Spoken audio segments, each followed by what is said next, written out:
Hi, friends. It's Dawn, the recovery lady here, and a little bit of a cold today, so I've got the tea and everything.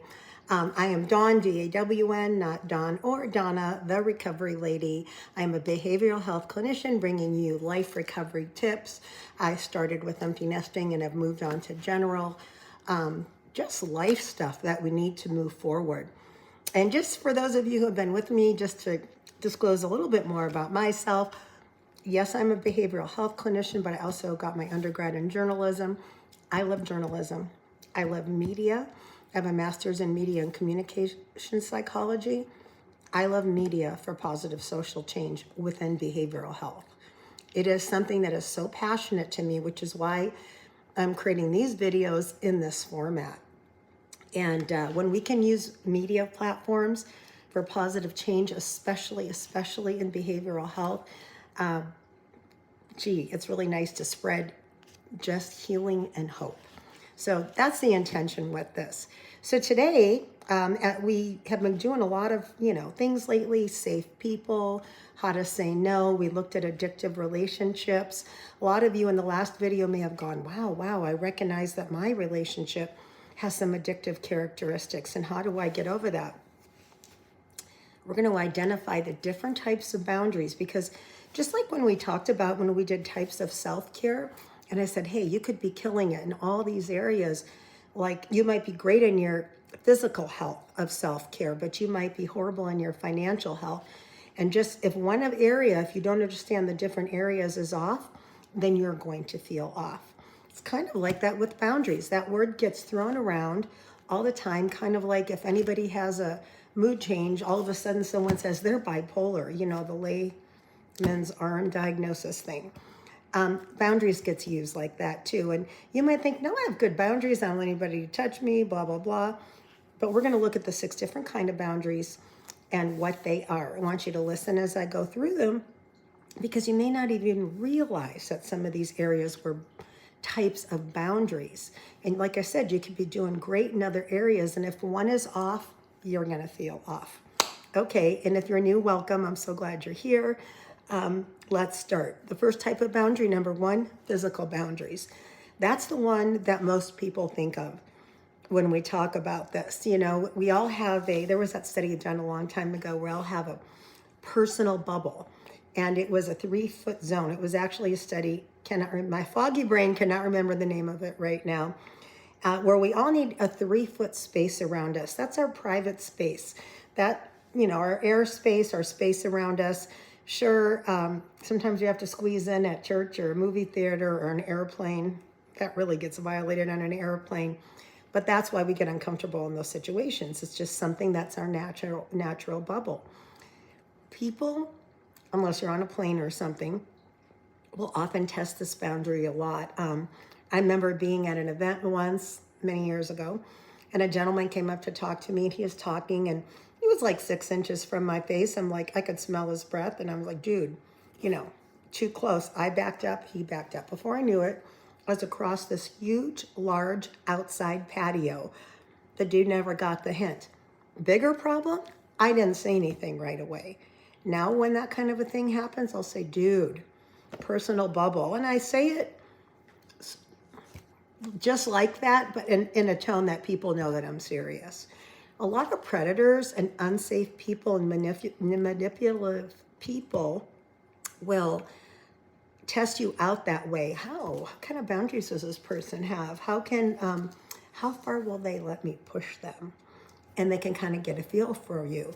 They can kind of slowly see what they can get away with.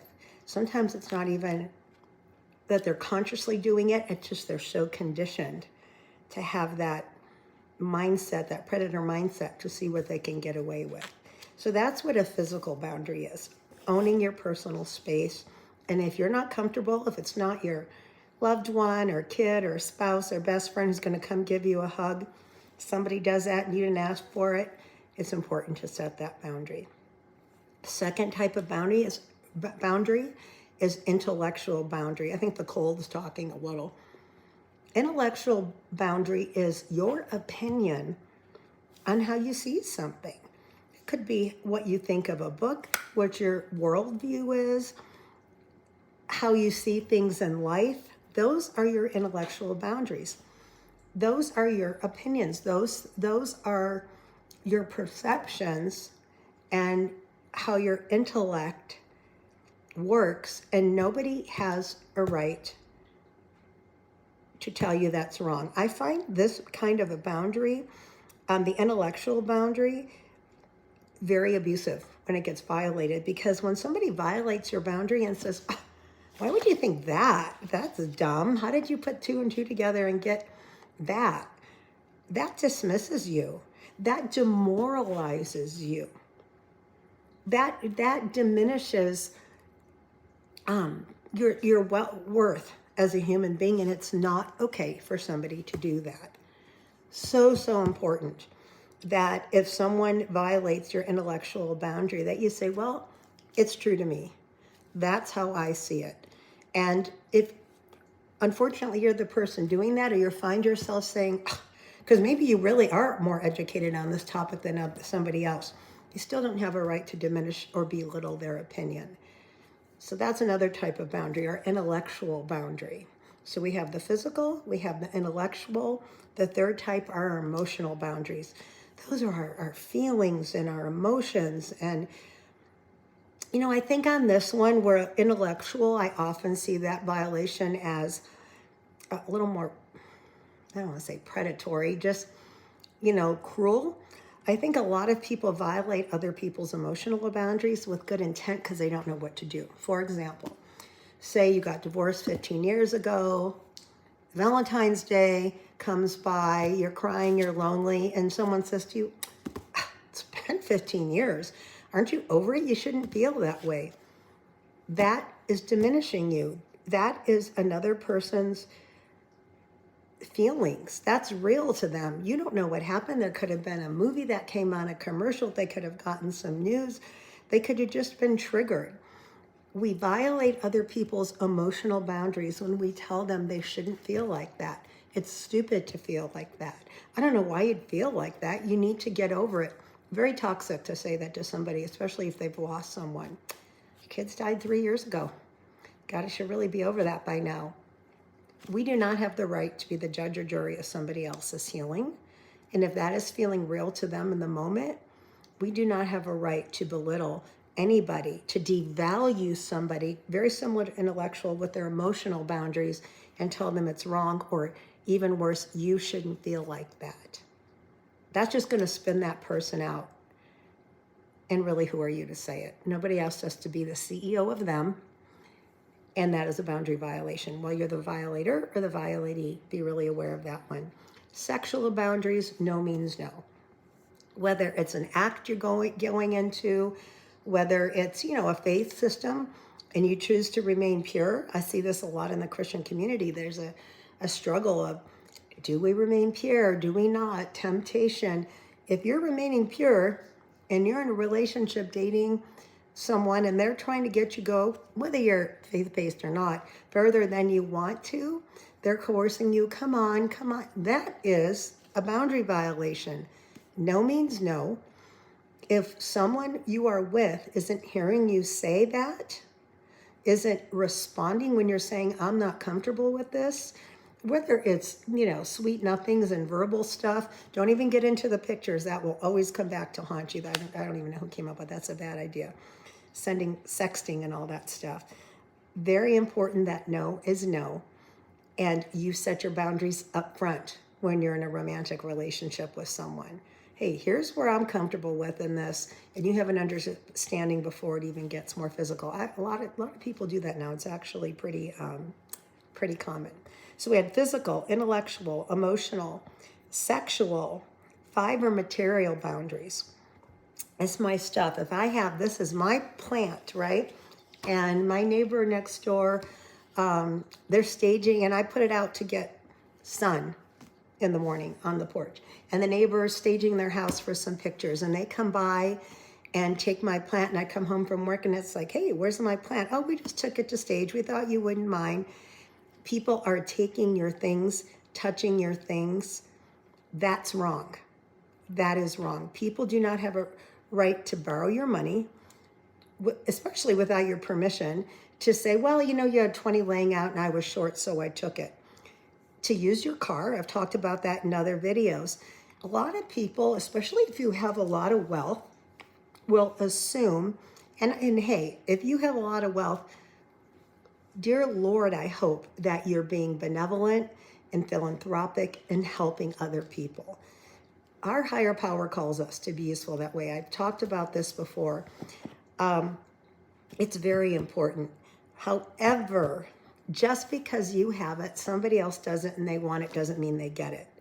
Material boundaries are okay. If you're loaning your car to somebody every Monday because they don't have a car and it's not working for you, now you're stuck on Mondays, you don't have to let them do that. And people do not have a right to take it. You know, this is why women don't like people going in their purse. It's a material boundary and kind of a space boundary. Now, look, none of us have secrets in there, but nobody wants anybody going through their purse. You don't need to see my, I don't know, private woman stuff that's in there. And if somebody does need to search your stuff, that's kind of a red flag of a lack of trust. Physical, material boundaries. Sometimes people will steal it. Sometimes people just think they're entitled to it. In a marriage, it's very different. You know, you have agreements, but you still need your own space. So in the material boundaries, that's money or possessions. You set limits and you share, but those shouldn't be violated. Okay, physical boundaries, intellectual boundaries, emotional, material. And last, another one is time boundaries. Time boundaries are, gosh, this happens a lot. Okay, can you come over? Say it's a relative you really, or a friend, and it's like, oh, I haven't seen them in a while, but I really need to pay them a visit and do my due diligence. And so you go over there and, you know, you can, hey, I can stop by for an hour. And then they come, you get over there, oh, please stay longer, please, can't you? Oh, we'll have an appointment. Can't you cancel it? And they're begging you because they want you and they wear you down. And you do it. Now your day and your schedule is behind, especially if it's somebody, if you watch the difficult versus destructive people, hopefully you're not even seeing your destructive people, but and exposing yourself to somebody who's continually traumatizing you. But if it's a difficult person, you've got to stick and not let people violate how you use your time, what you do. Can't you pick me up? Can you run this errand for me? You know, one of my kids got married this year, and I've never run more errands for that kid in my life than I have since I've been married. I'm like, hey, don't you have a spouse for this now? And, you know, just it's okay to say no if it doesn't work for you, and don't let somebody coerce you. When I tell people, if you have an appointment or you need to go, you know, to a difficult person's house, or somebody asks you to do something, phone calls. You ever get a phone call and it's like, gosh, I want to talk to that person, but I know that's going to be a 2-hour call because there's a time boundary violation there. The best thing to do is give that person a specific time, and not like, hey, I can talk for a few minutes. Say it's the phone call, you pick it up. Mary, so glad you called. So good to hear from you. You know what, Mary? It's 1. I can talk till 1:20. I have a hard stop and I got to be out of here. And make it an off time. Don't say about 30 minutes. I did this. I tried that online dating. I've mentioned this a couple times. Not for me. But anyway, I tried that with a couple little meet and greets I had many years ago when I tried it, saying, hey, I can meet you from 12 to 12:45 and have a hard stop.